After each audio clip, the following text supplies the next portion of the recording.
जय जगन्नाथ साଙ୍ଗମାନେ ଆଜି ଗୋଟେ ଭଲ କଥା କହୁଛି।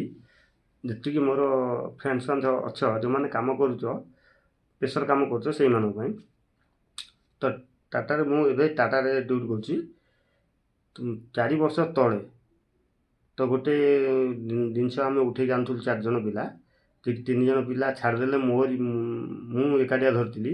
ତ କମର ପରେ ଏତେ ଜୋର ପ୍ରେସର ହେଲା ଯେ ଟିକେ ମୋର ହାର୍ଟ ମାନେ ନିଜର ନିଶ୍ୱାସ ବନ୍ଦ ହେଇଗଲା। ଚିନ୍ତା କର ସେ 4 ବର୍ଷର ଯେଉଁ ଇଞ୍ଜର୍ଟା ହେଲା ସେ ଆଜି ବି ବାହାରୁଛି। ସେତେବେଳେ ତ ମେଡ଼ିସିନ ଖାଇକି ଭଲ କରିଦେଲି, ତ 4 ବର୍ଷ ହେଲା ଚାଲିଥିଲା। କିନ୍ତୁ 4 ବର୍ଷ ପରେ ଯେତେବେଳେ ଟିକିଏ ଏବେ ପ୍ରେସର କାମ ହେଉଛି ସେ କମର ବାହାରି ପଡ଼ୁଛି। ଟିକେ ଆଜିକି 2 ଦିନ ହେଲା ମୁଁ ବସିଛି ରୁମ୍ରେ ଦେଖୁଥିବ ରୁମ୍ଟା ହେଇ ଦେଖୁଥିବ ରୁମ୍ରେ ଦେଖ ମୁଁ ରୁମ୍ରେ ବର୍ତ୍ତମାନ ପାଇଁ ବସିଛି 2 ଦିନ ହେଲାଣି ଏଇଠି। ମେଡ଼ିସିନ ଖାଉଛି ସେ ଭଲ ହେଉନି। ମେଡ଼ିସିନ ପାପାର ଯେତିକି ସମୟ ଅଛି ବିନ୍ଧା ବିନ୍ଧି ବନ୍ଦ ହେଇଯାଉଛି, ପୁଣି ଯାହାର ବାହାରି ପଡ଼ୁଛି।